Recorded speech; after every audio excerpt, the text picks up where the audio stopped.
ಪೂಜ್ಯಾಯ ರಾಘವೇಂದ್ರಾಯ ಸತ್ಯಧರ್ಮರತಾಯ ಚ ಭಜತಾಂ ಕಲ್ಪವೃಕ್ಷಾಯ ನಮತಾಂ ಕಾಮಧೇನವೇ. ಶ್ರೀ ಗುರುಭ್ಯೋ ನಮಃ. ಹರಿ ಓಂ.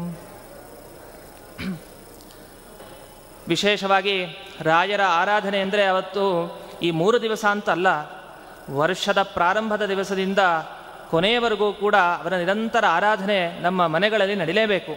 ಅಂತಹ ದೊಡ್ಡ ಪವಾಡ ಪುರುಷರು, ಹಾಗೆ ಅನುಗ್ರಹ ಶೀಘ್ರದಲ್ಲಿ ಮಾಡತಕ್ಕಂತಹವರು ಶ್ರೀ ರಾಘವೇಂದ್ರ ಗುರು ಸಾರ್ವಭೌಮರು. ಈಗ ಕೆಲವು ವಿಷಯಗಳನ್ನು ಶ್ರೀ ರಾಘವೇಂದ್ರ ಸ್ವಾಮಿಗಳ ಕುರಿತಾದ ವಿಷಯಗಳನ್ನು ನೋಡೋಣ. ರಾಘವೇಂದ್ರ ಸ್ವಾಮಿಗಳ ಭಕ್ತರು ಎಷ್ಟು ಜನ ಅಂತಂದರೆ ಅದು ಊಹಿಸಲಿಕ್ಕೆ ಸಾಧ್ಯ ಇಲ್ಲ. ಬೇಕಾದಷ್ಟು ಭಕ್ತರು, ಇಷ್ಟು ಸಂಖ್ಯೆಯಲ್ಲಿ ಇಂತಿಲ್ಲ. ಆದರೆ ಅವರ ಭಕ್ತರುಗಳಲ್ಲಿ ಮಹನೀಯರು ಅಂತ ನಾವು ಪರಿಗಣನೆಯನ್ನು ಮಾಡ್ತಾ ಹೋದರೆ ಮೊದಲಿಗೆ ಅಪ್ಪಣಾಚಾರ್ಯರ ನೆನಪಾಗ್ತಾರೆ ನಮಗೆ. ಮೊಟ್ಟ ಮೊದಲಿಗೆ ಅಪ್ಪಣಾಚಾರ್ಯರ ನೆನಪಾಗುತ್ತೆ. ನಂತರ ಕೃಷ್ಣಾವಧೂತರು ಅಂತ ಇನ್ನೊಬ್ಬ ದೊಡ್ಡ ರಾಯರ ಅಂತರಂಗ ಭಕ್ತರು, ಸಾಕ್ಷಾತ್ ನೋಡಿಲ್ಲದೆ ಹೋದರೂ ಕೂಡ ಅವರಿಗೆ ತಮ್ಮ ಧ್ಯಾನ ಮುಖಾಂತರ ಒಂದು ದಿವಸ ರಾಯರ ಸಾಕ್ಷಾತ್ಕಾರವನ್ನು ಮಾಡಿಕೊಂಡವರು ಶ್ರೀ ಕೃಷ್ಣಾವಧೂತರು ಅಂತ. ಮತ್ತೊಬ್ಬ ವ್ಯಕ್ತಿಗಳು ಗುರುಜಗನ್ನಾಥದಾಸರು. ಹೀಗೆ ಮಹನೀಯರ ಪಟ್ಟಿ ಅಪ್ಪಣಾಚಾರ್ಯರಿಂದ ಪ್ರಾರಂಭಿಸಿ ಇಲ್ಲಿವರೆಗೂ, ಇವತ್ತಿನ ದಿವಸದವರೆಗೂ ಕೂಡ ಅವರ ಭಕ್ತರು ಇದ್ದೇ ಇದ್ದಾರೆ. ಇದೆಲ್ಲರೂ ನಮಗೆ ಅನುಭವ ಸಿದ್ಧವಾದ ವಿಷಯ. ಶ್ರೀ ಕೃಷ್ಣಾವಧೂತರ ಬಗ್ಗೆ ನಾನು ಇವತ್ತಿನ ಕೆಲವು ವಿಷಯಗಳನ್ನು ತಿಳಿಸ್ಕೊಡ್ತೇನೆ. ಈ ಕೃಷ್ಣಾವಧೂತರು ಶ್ರೀ ರಾಘವೇಂದ್ರ ತಂತ್ರ ಅಂತ ಒಂದು ಗ್ರಂಥವನ್ನು ಬರೆದಿದ್ದಾರೆ. ಶ್ರೀ ರಾಘವೇಂದ್ರ ತಂತ್ರ ಅಂತ ಈ ಗ್ರಂಥದ ಹೆಸರು. ಈ ಶ್ರೀ ರಾಘವೇಂದ್ರ ತಂತ್ರದಲ್ಲಿ ಮೊದಲಿಗೆ ಅವರು ನಾನು ಹೇಗಿದ್ದೆ, ನಾನು ಯಾವ ಪರಿಸ್ಥಿತಿಯಲ್ಲಿದ್ದೆ, ನನಗೆ ಗುರುಗಳಾದ ರಾಯರು ಹೇಗೆ ಅನುಗ್ರಹವನ್ನು ಮಾಡಿದರು, ನಾನು ಏನು ಮಾಡಿದೆ ನಂತರ ಅಂತ ಈ ರೀತಿ ವಿಷಯಗಳನ್ನು ತಿಳಿಸ್ತಾ ಹೋಗ್ತಾರೆ. ಮೊದಲಿಗೆ ಅವ್ರು ಹೇಳ್ತಾರೆ, ಈ ರಾಘವೇಂದ್ರ ತಂತ್ರ ಅನ್ನುವ ಗ್ರಂಥದ ಮೊದಲನೆಯ ಪಟಲ ಅಂತ ಕರಿತೀವಿ. ಈಗ ಅಧ್ಯಾಯಗಳು, ಪಾದಗಳು ಅಂತ ಒಂದೊಂದು ವಿಭಾಗವನ್ನು ಮಾಡಿದಂತೆ ಈ ಗ್ರಂಥದಲ್ಲಿ ಪಟಲ ಅಂತ ಒಂದು ವಿಭಾಗವನ್ನು ಮಾಡಿಕೊಂಡು 1ನೇ ಪಟಲ ಮೊದಲು ಅವರು ಪ್ರಾರಂಭ ಮಾಡೋದು ಅಥಾತ ಶ್ರೀ ರಾಘವೇಂದ್ರ ತಂತ್ರಂ ವಕ್ಷೇತ ವಾಗ್ನಯ ಕೃಷ್ಣಾವಧೂತ ನಾಮಾಹಂ ಕಲೌ ಪ್ರತ್ಯಕ್ಷ ಸಿದ್ಧಿದಂ ಅಂತ ಹೇಳ್ತಾರೆ. ಕಲವು ಪ್ರತ್ಯಕ್ಷ ಸಿದ್ಧಿದಂ. ಈಗ ನೋಡಿ, ನಾನು ಒಂದು ಗ್ರಂಥವನ್ನು, ಒಂದು ವಿಷಯವನ್ನು ಹೇಳಲಿಕ್ಕೆ ಪ್ರಾರಂಭ ಮಾಡಿದ್ದೇನೆ. ಈ ವಿಷಯವನ್ನು ನೀವು ತಿಳಿದುಕೊಂಡು ನೀವು ಆಚರಣೆಯನ್ನು ಮಾಡಿದರೆ ಕಲವು ಪ್ರತ್ಯಕ್ಷ ಸಿದ್ಧಿದಂ. ಈ ಕಲಿಯುಗದಲ್ಲಿ ಪ್ರತ್ಯಕ್ಷ ಸಿದ್ಧಿದಂ ಅಂದರೆ ನೀವು ಏನೇನು ಫಲವನ್ನು ಬಯಸ್ತೀರೋ ಅದು ನಿಮಗೆ ಪ್ರತ್ಯಕ್ಷ ಕಣ್ಣು ಮುಂದೆ ಬಂದು ಕಾಣುತ್ತೆ. ನಿಮಗೆ ಆ ಫಲ ಶೀಘ್ರದಲ್ಲಿ ನಿಮಗೆ ಸಿದ್ಧಿಯಾಗತ್ತೆ ಅಂತ ಈ ರೀತಿ ಕೃಷ್ಣಾವಧೂತರು ಮೊದಲಿಗೆ ಪ್ರತಿಜ್ಞೆಯನ್ನು ಮಾಡಿದರು. ಯಾವ ವಿಷಯವನ್ನು ಹೇಳಿದ್ದವರು ಅಂತಂದರೆ ರಾಘವೇಂದ್ರರ ವಿಷಯವನ್ನು ಹೇಳಲಿಕ್ಕೆ ಹೊರಟಿದ ತಂತ್ರ ಗ್ರಂಥ ಇದು. ಮೊದಲಿಗೆ ಅವರು ನಾರಾಯಣಂ ನಮಸ್ಕೃತ್ಯ ಅಂತ ಮೊದಲು ಭಗವಂತನಿಗೆ ಯಾವುದೇ ಗ್ರಂಥ ಪ್ರಾರಂಭ ಮಾಡಬೇಕಾದ್ರೆ ಗುರುದೇವತೆಗಳ ನಮಸ್ಕಾರ ಮಾಡಬೇಕು ಅನ್ನುವ ದೃಷ್ಟಿಯಿಂದ ಮೊದಲಿಗೆ ದೇವತಾ ನಮಸ್ಕಾರ, ರಾಮ ಕೃಷ್ಣ 2 ರೂಪವನ್ನು ಇಲ್ಲಿ ನಮಸ್ಕಾರ ಮಾಡ್ತಾರೆ. ನಂತರ ಮಾರುತಿ ತ್ರಿತಯಂ ಪ್ರಾಣಂ 3 ಅವತಾರ, ಆಚಾರ್ಯರು, ಭೀಮಸೇನ ದೇವರು, ಹಾಗೆ ಮಧ್ವಾಚಾರ್ಯರು, ಇದು ಹನುಮಂತ ದೇವರು, ಈ ರೀತಿ 3 ರೂಪಗಳನ್ನು ಇಲ್ಲಿ ನಮಸ್ಕಾರ ಮಾಡಿ ನಾನು ಈ ರಾಘವೇಂದ್ರ ತಂತ್ರ ಗ್ರಂಥವನ್ನು ಪ್ರಾರಂಭ ಮಾಡ್ತೇನೆ ಅಂತ ಶುರು ಮಾಡ್ತಾರೆ. ಇಲ್ಲಿ ನೋಡಿ, ಯಾವುದೇ ಭಗವಂತನ ರೂಪಗಳವರು ನಮಸ್ಕಾರ ಮಾಡಲಿಲ್ಲ. ಯಾವುದೋ ನರಸಿಂಹದೇವರಿಗೆ ಅಥವಾ ಶ್ರೀನಿವಾಸ ದೇವರಿಗೆ ನಮಸ್ಕಾರ ಮಾಡಲಿಲ್ಲ. ರಾಮ ಹಾಗೂ ಕೃಷ್ಣ ಈ 2 ರೂಪಗಳಿಗೆ ನಮಸ್ಕಾರವನ್ನು ಮಾಡಿ ಗ್ರಂಥ ಪ್ರಾರಂಭ ಮಾಡಿದರು. ಯಾಕೆ ಮಾಡಿದರು ಅಂದರೆ ಅವರ ಜೀವನದಲ್ಲಿ ನಡೆದ ಘಟನೆ ಒಂದಿದೆ, ಅದನ್ನು ಸೂಚಿಸಬೇಕಾಗಿದೆ. ಅದನ್ನು ಮುಂದಕ್ಕೆ ಅವರು ಹೇಳ್ತಾರೆ ಆ ವಿಷಯವನ್ನು. ಆ ಹೇಳೋದಕ್ಕೂ ಮುಂಚೆ ಆ ರಾಮಕೃಷ್ಣರ ಪ್ರಾರ್ಥನೆಯನ್ನು ಇವರು ಮಾಡಲಿಕ್ಕೆ ಪ್ರಾರಂಭ ಮಾಡಿದರು. ರಾಮಕೃಷ್ಣರ ನಮಸ್ಕಾರವನ್ನು ಮಾಡಿ, ಹಾಗೆ ಪ್ರಾಣದೇವರ ನಮಸ್ಕಾರವನ್ನು ಮಾಡಿ ಈಗ ಗ್ರಂಥವನ್ನು ಹೇಳ್ತೇನೆ ನೋಡಿ. ಯಾವ ಗ್ರಂಥ ಅಂತಂದರೆ ಶ್ರೀರಾಘವೇಂದ್ರ ಗುರುರಾಟ್ ಸಾರ್ವಭೌಮಾಂಘ್ರಿ ರೇಣವಃ ಸಿದ್ಧಿಂ ದಿಶಂತು ಮೇ ವಾಚಾಂ ರಸಾರ್ಣವ ಇವಾಂಭಸಾಂ. ಯಾವುದೇ ನೀರಿರಲಿ, ಕೊನೆಗೆ ನೀರು ಸೇರಬೇಕಾಗಿದ್ದು ಎಲ್ಲಿ ಅಂತಂದರೆ ಸಮುದ್ರವನ್ನು ಸೇರಬೇಕಾದಂತಹದ್ದು ನೀರು. ಅದೇ ರೀತಿ ಆ ಗುರು ಸಾರ್ವಭೌಮಾಂಘ್ರಿ ರೇಣವಃ, ಆ ಗುರು ಸಾರ್ವಭೌಮರ ಪಾದ ಧೂಳಿಗಳೇನಿದೆ, ಎಲ್ಲ ನನ್ನ ಮಾತುಗಳು ಏನೇನು ಮುಂದೆ ಆಡ್ತೇನೆ ಆ ಎಲ್ಲ ಮಾತುಗಳಿಗೆ ಮೂಲ ಯಾವುದು ಅಂದರೆ ಆ ರಾಘವೇಂದ್ರ ಗುರು ಸಾರ್ವಭೌಮರ ಪಾದ ಧೂಳಿ ಅಂತ. ಈ ರೀತಿ ಆ ಧೂಳಿಯಿಂದಾಗಿ ನಾನು ಎಲ್ಲ ಮಾತುಗಳನ್ನು ಮುಂದೆ ಆಡ್ತೇನೆ, ಅವರ ಧೂಳಿಯ ಅನುಗ್ರಹವೇ ನನಗೆ ಎಷ್ಟು ಬರೆಸುತ್ತೆ ಅಂತ ಕೃಷ್ಣಾವಧೂತರು ಮೊದಲಿಗೆ ಪ್ರತಿಜ್ಞೆಯನ್ನು ಮಾಡ್ತಾರೆ. ಇಷ್ಟಾದ ಮೇಲೆ ಅಂತಹ ರಾಘವೇಂದ್ರ ಪಾದ ಧೂಳಿಗಳು ನನ್ನ ಕಾಪಾಡಲಿ ಅಂತ ಈ ರೀತಿ ಪ್ರಾರ್ಥನೆ ಮಾಡಿ, ನಂತರ ಅಪ್ಪಣಾಚಾರ್ಯರು ಹೇಗೆ ನಾವು ರಾಯರ ಪ್ರಾರ್ಥನೆಯನ್ನು ಮಾಡ್ತೀವೋ ಅಷ್ಟೇ ಮುಖ್ಯವಾಗಿ ರಾಘವೇಂದ್ರ ಗುರು ಸಾರ್ವಭೌಮರಿಗೆ ಅತ್ಯಂತ ಪ್ರೀತಿಪಾತ್ರರಾದ ಶಿಷ್ಯರು ಅಂದರೆ ಅಪ್ಪಣಾಚಾರ್ಯರು. ಆ ಅಪ್ಪಣಾಚಾರ್ಯರ ಪ್ರಾರ್ಥನೆಯು ಕೂಡ ಅಷ್ಟೇ ಮುಖ್ಯ. ಇದನ್ನು ಅವರು ಒತ್ತಿ ಒತ್ತಿ ಪದೇ ಪದೇ ಈ ಗ್ರಂಥದಲ್ಲಿ, ರಾಘವೇಂದ್ರ ತಂತ್ರ ಗ್ರಂಥದಲ್ಲಿ ಹೇಳ್ತಾರೆ. ರಾಘವೇಂದ್ರ ಗುರೋಹೋ ಪಾದ ಪದ್ಮ ಪಾಂಸು ಲುಠನ್ಮನಃ. ಅವರ ಅಪ್ಪಣಾಚಾರ್ಯರ ಮನಸ್ಸು ಹೇಗಿದೆ ಅಂದರೆ ಆ ಪಾದ ಧೂಳಿಯನ್ನು ಬಿಟ್ಟು ಹೋಗ್ತಾ ಇಲ್ಲ, ಅಲ್ಲೇ ಒದ್ದಾಡ್ತಾ ಇದೆ ಮನಸ್ಸು. ಅಂದರೆ ಅಷ್ಟು ಭಕ್ತಿಭರಿತವಾಗಿ ಅವರ ಮನಸ್ಸು ಅಲ್ಲಿ ಕೂತಿದೆ. ಅಂತಹ ಅಪ್ಪಣಾಚಾರ್ಯವರ್ಯೋತ್ರ ಸಿದ್ಧಿಂ ದಿಶತು ಕರ್ಮಣಿ. ರಾಯರ ಬಗ್ಗೆ ಹೊಗಳಬೇಕು ಅಂದರೆ ಮೊದಲು ರಾಯರ ಬಗ್ಗೆ ಗುಣಕೀರ್ತನೆ, ಅವರ ಪ್ರದಕ್ಷಿಣೆ, ಅವರ ಬಗ್ಗೆ ತಿಳಿಬೇಕು ಅಂದರೆ ಮೊದಲು ಅಪ್ಪಣಾಚಾರ್ಯರನ್ನು ಹಿಡೀರಿ. ಅಪ್ಪಣಾಚಾರ್ಯರ ಅನುಗ್ರಹ ಆದರೆ ನಂತರ ರಾಯರ ಅನುಗ್ರಹ ಆಗತ್ತೆ ಅನ್ನುವ ದೃಷ್ಟಿ. ಹೇಗೆ ನಾವು ರಾಯರ ಅನುಗ್ರಹ ಯಾಕೆ ಬೇಕು ಅಂದರೆ ಮಧ್ವಾಚಾರ್ಯರು, ಜಯತೀರ್ಥರು ಇವರೆಲ್ಲರ ಅನುಗ್ರಹ ಆಗಿ ಭಗವಂತನ ಅನುಗ್ರಹ ಆಗಬೇಕು ಅಂದರೆ ರಾಯರ ಒಂದು ಮಾಧ್ಯಮ, ರಾಯರ ಮುಖಾಂತರ ಹೋದರೆ ಮಾತ್ರ ನಮಗೆ ಆ ಭಗವಂತನ ಪ್ರಾಪ್ತಿ ಅಂತ ಹೇಗೆ ಹೇಳ್ತೀವೋ ಅದೇ ರೀತಿಯಲ್ಲಿ ರಾಯರು ಸಿಗಬೇಕಾದ್ರೂ ಒಬ್ಬರು ನಮಗೆ ಬೇಕಲ್ವಾ.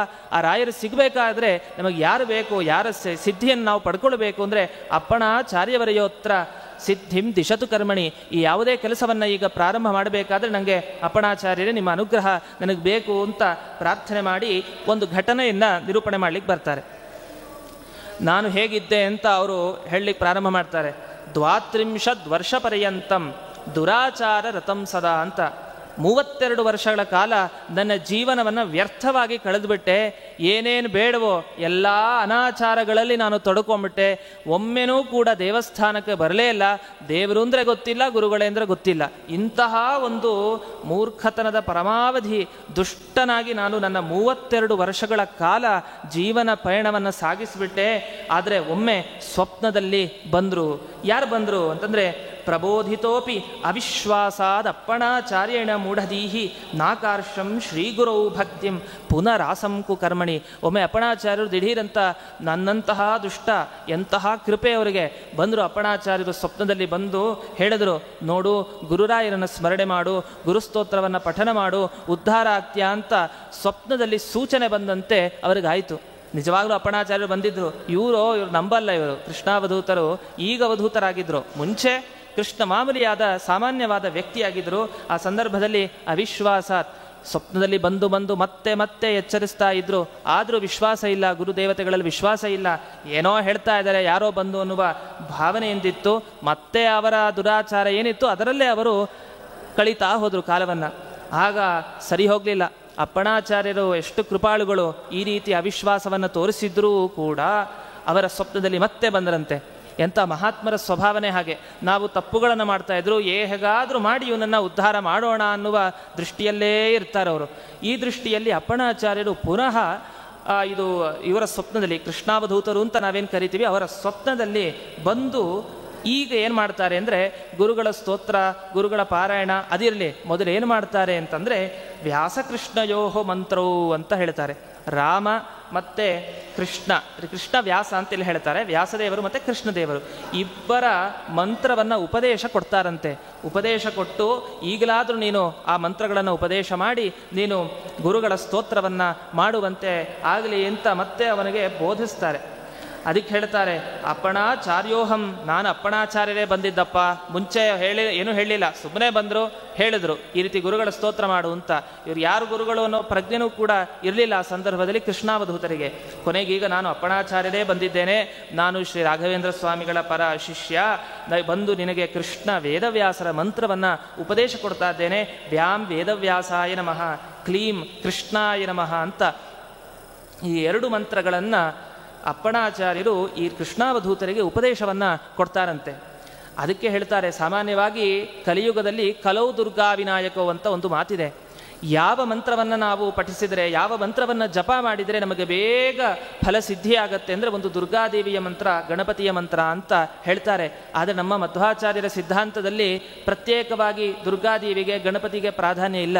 ನಮ್ಮಲ್ಲಿ ಪ್ರಧಾನವಾದ ವ್ಯಕ್ತಿ ಆ ವಿಷ್ಣು ಒಬ್ಬನೇ ಪ್ರಧಾನನಾದ ವ್ಯಕ್ತಿ. ಏನೇ ದುರ್ಗಾದೇವಿ ಅಂದರೆ ದುರ್ಗಾದೇವಿಯ ಜೊತೆಗೆ ಆ ಪರಮಾತ್ಮನ ಚಿಂತನೆ. ಹಾಗೆ ಗಣಪತಿ ಅಂದರೆ ಗಣಪತಿ ಅಂತರ್ಗತ ವಿಶ್ವಂಭರ ಮೂರ್ತಿಯ ಚಿಂತನೆಯನ್ನು ಮಾಡೋ ಕ್ರಮ ಇದೆ. ಆದರೆ ಇದನ್ನು ಹೇಳ್ತಾರೆ, ಎಲ್ಲ ಪ್ರಸಿದ್ಧಿ ಇರೋದು ದುರ್ಗಾ ವಿನಾಯಕ ಮಂತ್ರ ಬಹಳ ಪ್ರಸಿದ್ಧ, ಶೀಘ್ರ ಫಲಪ್ರದ ಅಂತ ಇದೆ. ಆದರೆ ತಂತ್ರಸಾರ ಸಂಗ್ರಹ ಗ್ರಂಥದಲ್ಲಿ ಮಧ್ವಾಚಾರ್ಯರು ತಾವೇ ತಿಳಿಸ್ಕೊಡ್ತಾರೆ, ವೇದವ್ಯಾಸರ ಮಂತ್ರ ಹಾಗೂ ಕೃಷ್ಣನ ಮಂತ್ರ, ಈ ಎರಡು ಮಂತ್ರಗಳೇನಿದೆ ಇದು ಬಹಳ ಸಿದ್ಧಿಪ್ರದ ಈ ಕಲಿಯುಗದಲ್ಲಿ ಇಂಥ ಉಪದೇಶವನ್ನು ಮಾಡಿದ್ದಾರೆ. ಅದೇ ನಿಟ್ಟಿನಲ್ಲಿ ವೇದವ್ಯಾಸರ ಮಂತ್ರ ಹಾಗೂ ಕೃಷ್ಣನ ಮಂತ್ರವನ್ನು ಅಪಣಾಚಾರ್ಯರು ಬಂದು ಕೃಷ್ಣಾವಧೂತರ ಸ್ವಪ್ನದಲ್ಲಿ ಬಂದು ಉಪದೇಶವನ್ನು ಮಾಡಿ ಹೋಗ್ತಾರೆ.